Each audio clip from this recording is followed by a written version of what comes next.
ശുക്രന്റെ സുജൂദിനെ കുറിച്ചാണ് ഇന്ന് പറയാൻ പോകുന്നത്. പലർക്കും ശുക്രന്റെ സുജൂദ് എന്ന് കേട്ടിട്ട് തന്നെ ഉണ്ടാവില്ല. എന്താണ് ശുക്രന്റെ സുജൂദ്? അള്ളാഹു സുബ്ഹാനഹു വ തആല ധാരാളം അനുഗ്രഹങ്ങൾ നമുക്ക് തന്നിട്ടുണ്ട്. അള്ളാഹു നമുക്ക് സന്തോഷിക്കാനുള്ള ഓരോ അനുഗ്രഹങ്ങൾ തരുമ്പോഴും അള്ളാഹുവിന് ശുക്രന്റെ സുജൂദ് ചെയ്യൽ സുന്നത്തുണ്ട്. അതേപോലെ തന്നെ പല അപകടങ്ങളിൽ നിന്ന് രക്ഷപ്പെടുമ്പോഴും എല്ലാം അള്ളാഹുവിന് നന്ദി കാണിച്ചുകൊണ്ടുള്ള സുജൂദ് ചെയ്യൽ സുന്നത്താണ്.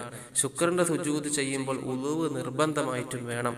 ശുക്രന്റെ സുജൂദ് ചെയ്യേണ്ട രൂപം എങ്ങനെയാണ്? ഉളൂവ് എടുത്ത് വന്നിട്ട് കിബിലക്ക് നേരെ തിരിഞ്ഞു നിന്ന് അള്ളാഹുവിന് വേണ്ടി ശുക്രന്റെ സുജൂദ് ഞാൻ ചെയ്യുന്നുവെന്ന് മനസ്സിൽ കരുതിക്കൊണ്ട് അല്ലാഹു അക്ബർ എന്ന തക്ബീർ ചൊല്ലി നേരെ സുജൂദ് ചെയ്യുക.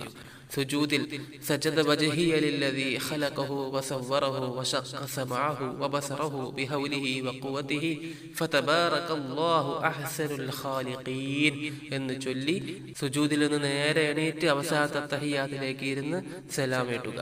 ഇതാണ് ശുക്രന്റെ സുജൂദ്. ഒറ്റ സുജൂദുള്ളൂ. നമുക്ക് അള്ളാഹുവിന്റെ അനുഗ്രഹങ്ങൾ ലഭിക്കുമ്പോഴും അപകടങ്ങളിൽ നിന്ന് കാത്തുരക്ഷിക്കുമ്പോഴും എല്ലാം ഈ സുജൂദ് സുന്നത്തുണ്ട്. ഒരിക്കലെങ്കിലും നാം ചെയ്യാൻ ശ്രദ്ധിക്കണം. കാരണം അള്ളാഹു ധാരാളം അനുഗ്രഹങ്ങൾ നമുക്ക് തന്നിട്ടുണ്ടല്ലോ.